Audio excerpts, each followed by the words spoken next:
شب برات 5 لوگوں کی بخشش نہیں ہوگی. یہ چاہے جتنی عبادتیں کر لیں، جتنی نمازیں پڑھ لیں، پوری رات پیشانی مٹی میں رگڑتے رہیں، پھر بھی ان کا رونا قبول نہیں ہوگا. کیوں؟ اس لیے کہ یہ لوگ 5 گناہ بڑے شوق سے کرتے ہیں اور ان گناہوں سے توبہ بھی نہیں کرتے. یہ بات سن کر بھی اگر دل نہ کانپے تو سمجھ لو دل پر پردہ پڑ چکا ہے. شب برات اللہ کے حضور رونا تب قبول ہوتا ہے جب انسان اپنے گناہوں کو گناہ مان لے. شب برات اللہ کے حضور گرنا تب قبول ہوتا ہے جب انسان اپنی خطاؤں کو خطائیں مان لے، اپنے گناہوں کو گناہ مان لے. مگر جو شخص گناہ کو عادت بنا لے، اسے چھوڑنے کا خیال تک نہ کرے، گناہ کو چھوڑنے کا خیال تک نہ کرے، وہ چاہے جتنا رو لے، جتنا گڑ گڑا لے، اس کا رونا صرف آواز رہ جاتا ہے، اس کا رونا فریاد نہیں بنتا. کیونکہ اللہ کو وہ آنسو بہت پسند ہیں جن کے پیچھے توبہ ہو. اللہ کو وہ سجدے بہت محبوب ہیں جس کے بعد گناہوں سے نفرت ہونے لگے. اللہ کو وہ سجدے بہت زیادہ محبوب ہیں. میرے بھائیوں، اصل خوف یہ نہیں کہ اس رات 5 لوگوں کی بخشش نہیں ہوگی. اصل خوف یہ ہے کہ کہیں ہم انہی 5 لوگوں میں شامل تو نہیں، ہم انہی 5 لوگوں میں کہیں شامل تو نہیں جو روتے بہت ہیں مگر ان کا رونا قبول نہیں ہوتا، مانگتے بہت ہیں مگر ان کا مانگنا ٹھکرا دیا جاتا ہے. میرے محترم بھائیوں، شب برات کی فضیلت اس قدر گہری ہے کہ اگر انسان ایک لمحے بھی اس پر غور کر لے تو دل خود بخود جھک جاتا ہے. کیونکہ یہ وہ رات ہے جس میں اللہ تعالیٰ اپنے بندوں کی طرف خاص رحمت کے ساتھ متوجہ ہوتا ہے. اللہ کا فرمان ہے کہ وہ اپنے بندوں کے حال جانتا ہے، ان کے دلوں کے بھید دیکھتا ہے، ان کی نیتوں کو پرکھتا ہے. اللہ تعالیٰ اپنے بندوں کی نیتوں کو پرکھتا ہے اور جس کے دل میں سچائی ہو اس کے لیے معافی کے دروازے کھول دیتا ہے. اس رات اللہ تعالیٰ اپنی رحمت کو عام فرما دیتا ہے. آسمان سے زمین تک مغفرت کا اعلان ہوتا ہے اور بے شمار گنہگار صرف ایک سچی ندامت پر معاف کر دیے جاتے ہیں. بے شمار گنہگار ایک آنسو پر معاف کر دیے جاتے ہیں. اس رات آنسوؤں کی آواز نہیں سنی جاتی بلکہ دل کے ٹوٹنے کی گواہی لی جاتی ہے. یہ وہ رات ہے جس میں اللہ تعالیٰ بندے سے یہ نہیں پوچھتا کہ تو نے کتنا پڑھا، کتنی عبادت کی، بلکہ یہ پوچھتا ہے کہ تو کتنا بدلا، تیرے اندر انقلاب کتنا آیا، پچھلے گناہوں سے توبہ کی یا نہیں کی، آئندہ گناہ کرے گا یا نہیں کرے گا. شب برات اصل میں عبادت کی رات نہیں، یہ حساب کی رات ہے.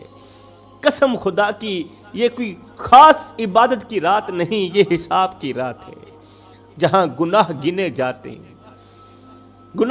جاتے ہیں، نیت تولی جاتی ہے. اس لیے اس رات خاموشی بولتی ہے اور شور بے معانی ہو جاتا ہے.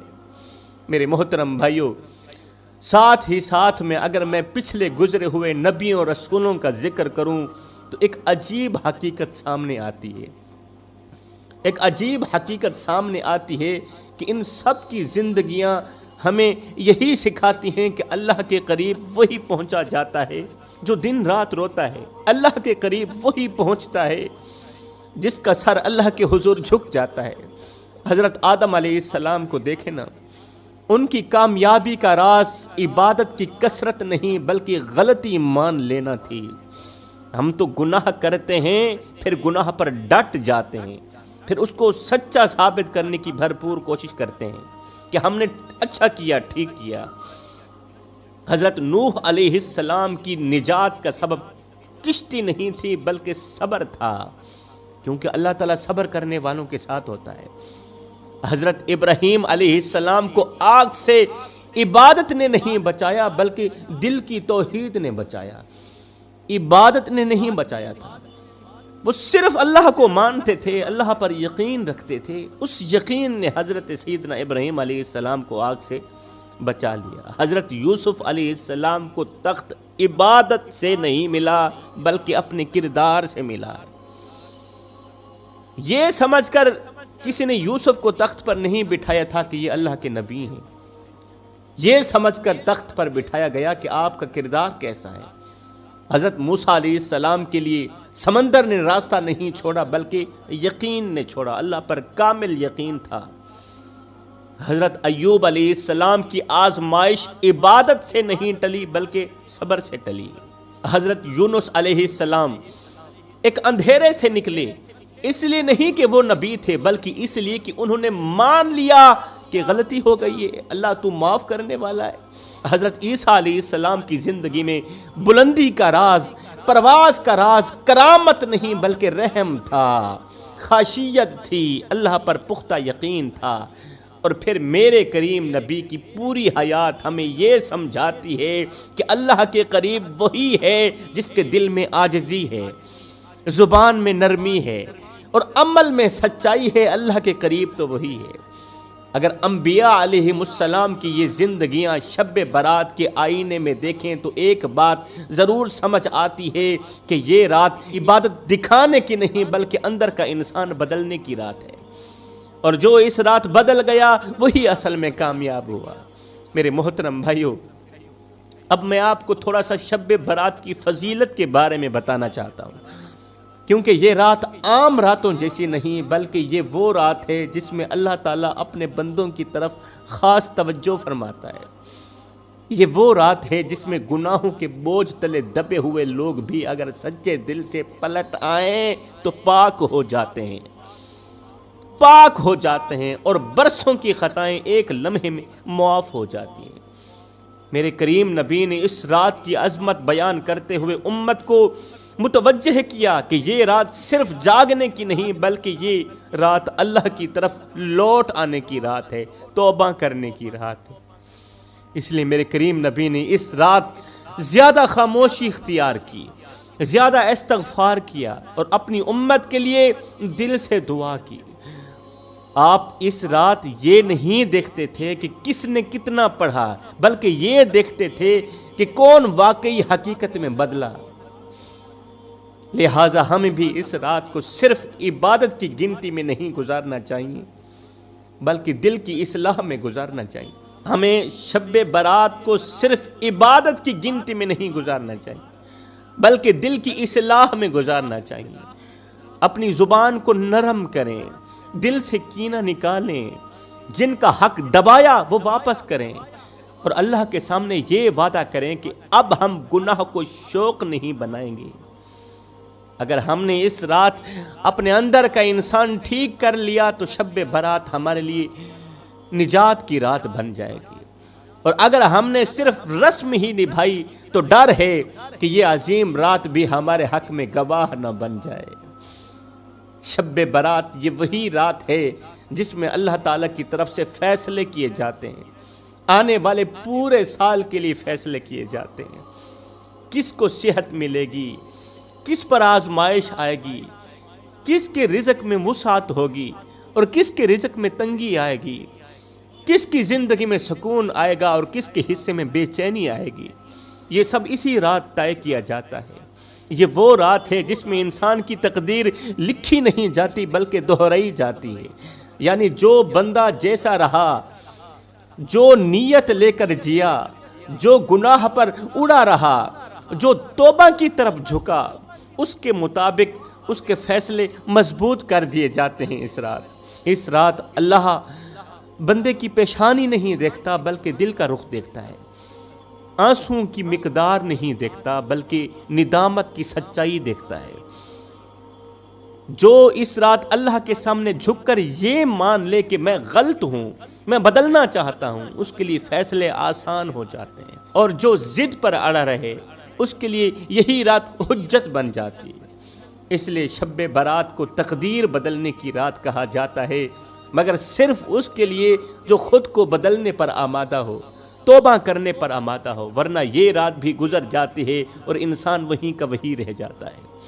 یہ رات بھی دوسری راتوں کی طرح گزر جاتی ہے مگر انسان وہیں کا وہیں رہ جاتا ہے۔ یہ وہ بابرکت رات ہے جس میں اللہ تعالیٰ خود پہلے آسمان پر تشریف لا کر آواز دیتا ہے کوئی بخشش طلب کرنے والا، میں اسے بخش دوں۔ ہے کوئی معافی مانگنے والا کہ میں اسے معاف کر دوں؟ غفلت کی نیند میں سو جانے والوں، دنیا کے کاموں میں کھو جانے والوں، اپنے رب کو بھول جانے والوں، سن لو، کان کھول کر سن لو، تم اپنے رب کو بھول گئے ہو مگر تمہارا رب تمہیں نہیں بھولا۔ وہ رب جسے تم دن میں ایک بار بھی یاد نہیں کرتے، وہ رب رات کی تنہائی میں تمہیں پکار کر کہہ رہا ہوتا ہے اور آواز دیتا ہے پہلے آسمان پر آ کر، ہے کوئی مجھ سے رزق مانگنے والا، میں اسے ایسا عطا کر دوں کہ بڑے بڑے بادشاہ اس پر رشک کرنے لگے۔ ہے کوئی ٹوٹا ہوا دل لے کر آنے والا کہ میں اسے جوڑ دوں، ہے کوئی پریشان حال کہ میں اس کی پریشانی کو دور کر دوں، ہے کوئی گناہوں کے بوجھ تلے دبا ہوا کہ میں اس کا بوجھ ہلکا کر دوں۔ یہ وہ رات ہے جس میں رب بندے کی طرف قدم بڑھاتا ہے، خود رب بندے کی طرف قدم بڑھاتا ہے۔ شرط یہ نہیں کہ بندہ کتنا گنہگار ہے، شرط یہ ہے کہ بندہ کتنا سچا ہے۔ اس رات اللہ دکھاوے کے آنسو نہیں دیکھتا، وہ دل کی گہرائی میں چھپی ہوئی آہ کو سنتا ہے، آہ کو دیکھتا ہے۔ یہ وہ گھڑی ہے جس میں بندہ اگر سچ مچ اپنے رب کی طرف لوٹ آئے تو ماضی کے گناہ بھی مستقبل کے لیے رحمت بن جاتے ہیں۔ شب برات 5 لوگوں کی بخشش نہیں ہوگی، 5 لوگوں کی بخشش نہیں ہوگی، یہ چاہے جتنی عبادتیں کر لیں، جتنے روزے رکھ لیں، جتنی نمازیں پڑھ لیں، پوری رات پیشانی مٹی میں رگڑتے رہیں، پھر بھی ان کا رونا قبول نہیں ہوگا۔ یہاں تک کہ میرے کریم نبی نے فرمایا، صحابہ میں قیامت کے دن ہر ایک گنہگار کی سفارش کروں گا مگر ان 5 گنہگاروں کی سفارش نہیں کروں گا۔ سفارش کرنا تو رہی دور کی بات، محمد ان کی طرف دیکھنا بھی گوارا نہیں کرے گا۔ میرے بھائیوں، قسم خدا کی آج بھی ہم سب اسی ایک امید پر جی رہے ہیں کہ قیامت کے دن وہ ہستی ہماری طرف بس ایک نظر دوڑائے گی، ایک نظر ہم پر ڈال دے گی اور ہم غریبوں کا، ہم گنہگاروں کا کام بن جائے گا۔ کریم نبی کی نظر پڑتے ہی ہماری خطائیں دھل جائیں گی، ہمارے دل ہلکے ہو جائیں گے۔ مگر میرے بھائیوں، کبھی سوچا ہے اگر اس دن وہ ہستی ہمارا گناہوں میں ڈوبا ہوا چہرہ دیکھنا گوارا ہی نہ کرے، بتاؤ تو صحیح اس دن ہم کہاں جائیں گے؟ اگر وہ ہمارا گناہوں میں ڈوبا ہوا چہرہ، خطاؤں میں ڈوبا ہوا گندا چہرہ دیکھنا گوارا ہی نہ کرے، بتاؤ تو صحیح ہم کہاں جائیں گے؟ میرے بھائیوں، مسئلہ یہ نہیں کہ ہم گنہگار ہیں، مسئلہ یہ ہے کہ ہم گناہ پر فخر کرتے ہیں۔ ہم چھپ کر گناہ کرنے کے بعد اس گناہ کی لذت کے بارے میں لوگوں کو بتاتے ہیں جیسے ہم نے کوئی بہت بڑا کارنامہ سر انجام دے دیا۔ مسئلہ یہ نہیں کہ ہم پھسل جاتے ہیں، مسئلہ یہ ہے کہ ہم پھسلنے کے بعد شرمندہ نہیں ہوتے۔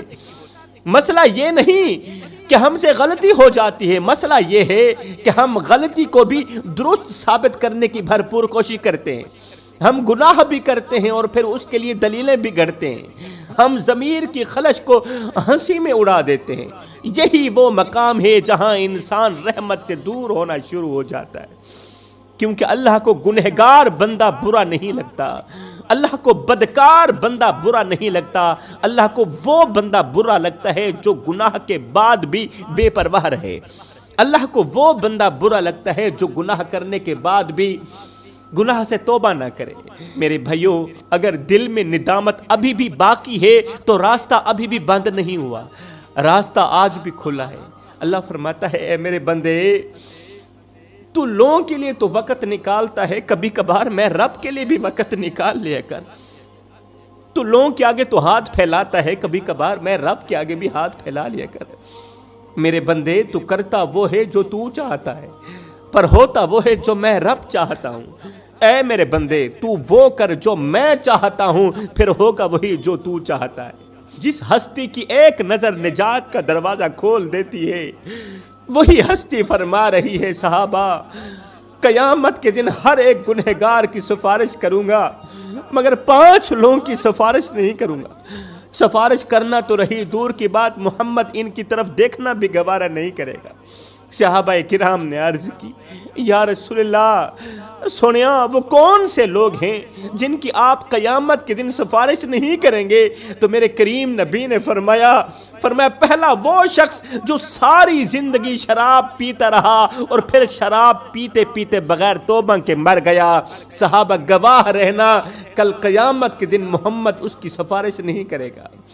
میرے بھائیو ایک لمحے کے لیے غور کرو، یہ گناہ صرف پیالے تک محدود نہیں رہتا، یہ آہستہ آہستہ انسان کی غیرت، حیا اور عقل سب چھین لیتا ہے، انسان کی عزت بھی چھین لیتا ہے، روند دیتا ہے، انسان کی غیرت بھی روند دیتا ہے۔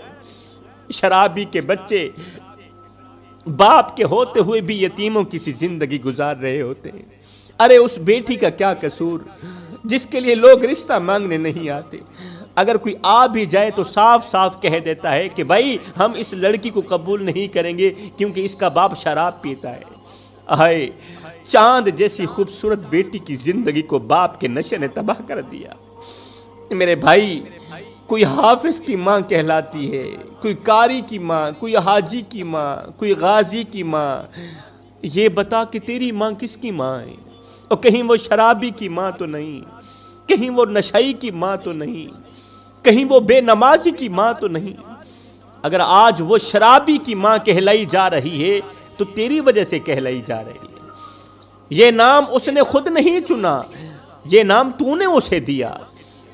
ماں تو وہی تھی جس نے تجھے دودھ پلایا، جس نے تجھے پالا، سجدوں میں تیرے لیے دعائیں مانگی، مگر آج معاشرہ اسے تیرے گناہ کے نام سے پہچانتا ہے۔ آج معاشرہ اسے تیری شراب کے نام سے پہچانتا ہے کہ یہ شرابی کی ماں ہے۔ سوچ جب لوگ تیرے نام کے ساتھ تیری ماں کو یاد کرتے ہوں گے تو ماں کے دل پر کیا گزرتی ہوگی؟ جب کوئی تیری ماں کی طرف اشارہ کرتے ہوئے کہتا ہوگا کہ یہ شرابی کی ماں ہے، بتا تو صحیح اس وقت ماں کے دل پر کیا گزرتی ہوگی؟ اس لیے تو میرے کریم نبی نے فرمایا جو شراب پیے گا قیامت کے دن محمد اس کی طرف دیکھنا بھی گوارا نہیں کرے گا۔ صحابہ کرام نے عرض کی یا رسول اللہ دوسرا کون سا شخص ہے؟ یا رسول اللہ دوسرا کون سا شخص ہے جس کی آپ قیامت کے دن سفارش نہیں کریں گے؟ میرے کریم نبی نے فرمایا دوسرا وہ شخص جو ساری زندگی ماں باپ کو دکھ دیتا رہا، جو ساری زندگی ماں باپ کی آنکھوں سے آنسو نکالتا رہا، ساری زندگی ماں باپ کو درد دیتا رہا اور پھر ماں باپ سے صلح کیے بغیر مر گیا۔ صحابہ گواہ رہنا محمد قیامت کے دن اس کی سفارش نہیں کرے گا۔ وہ ماں جس نے تجھے پہلی بار چلتے دیکھا تو اللہ کا شکر ادا کیا، خوش ہو گئی تھی، اللہ کا شکر ادا کیا تھا، آج وہ ماں تیرے لہجے سے ڈرتی ہے، تیرے سامنے ڈر ڈر کے بات کرتی ہے۔ میرے بھائیو حقیقت تو یہ ہے کہ جب اولاد دنیا کی دولت سے مالا مال ہو جائے، جب اولاد دنیا کی دولت سے مالا مال ہو جائے تو ماں باپ ڈر ڈر کے بات کرتے ہیں کہ کہیں اولاد ناراض نہ ہو جائے، اور جب اولاد دین کی دولت سے مالا مال ہو جائے تو پھر اولاد ڈر ڈر کے بات کرتی ہے کہ کہیں ماں باپ ہم سے ناراض نہ ہو جائیں۔ وہ ماں جس نے تمہیں اپنی گود میں رکھ کر تمہیں ہر خوف سے بچایا، آج وہ ماں تیرے لہجے کے خوف میں جی رہی ہے۔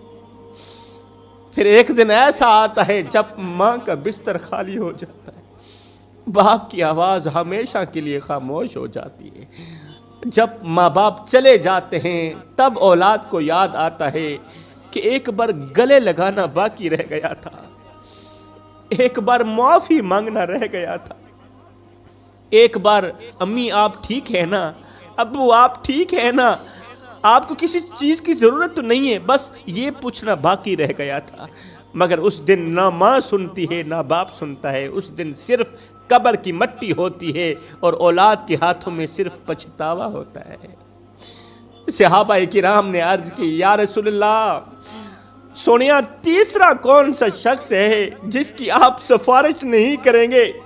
سفارش کرنا تو رہی دور کی بات، قیامت کے دن آپ اس کی طرف دیکھنا بھی گوارا نہیں کریں گے۔ میرے رسول کریم نے فرمایا صحابہ تیسرا وہ جو اپنی 3 انچ کی پیشانی اللہ کے سوا کسی غیر کے آگے جھکاتا رہا، اللہ کے سوا یہ 3 انچ کی پیشانی کسی غیر کے آگے جھکاتا رہا اور جھکاتے جھکاتے بغیر توبہ کے مر گیا۔ صحابہ یاد رکھنا، قیامت کے دن محمد اس کی سفارش نہیں کرے گا۔ میرے بھائیو، وہ سر جسے صرف رب کائنات کے آگے جھکنا تھا، مگر جب انسان اسے دولت کے آگے جھکا دیتا ہے، کسی طاقتور کے آگے وہ سر جھکا دیتا ہے، کسی منصب، کسی رتبے یا اقتدار کی کرسی کے آگے جھکا دیتا ہے، تو دراصل وہ اپنی عزت کو خود اپنے ہاتھوں سے مٹی میں ملا رہا ہوتا ہے۔ اس لیے میرے بھائیو، یہ بات دل میں بٹھا لو، یہ بات دل میں بٹھا لو، پیشانی اگر بچانی ہے تو صرف اللہ کے آگے جھکاؤ۔ قیمتی سر، قیمتی عزت اگر بچانی ہے تو یہ پیشانی صرف اللہ کے آگے جھکاؤ، کیونکہ جو سر اللہ کے سوا کسی اور کے آگے جھک گیا، وہ سر قیامت کے دن اللہ کے حضور اٹھنے کے قابل نہیں رہے گا۔ صحابہ کرام نے عرض کی، یا رسول اللہ، چوتھا کون سا شخص ہے؟ چوتھا کون سا شخص ہے جس کی آپ قیامت کے دن سفارش نہیں کریں گے؟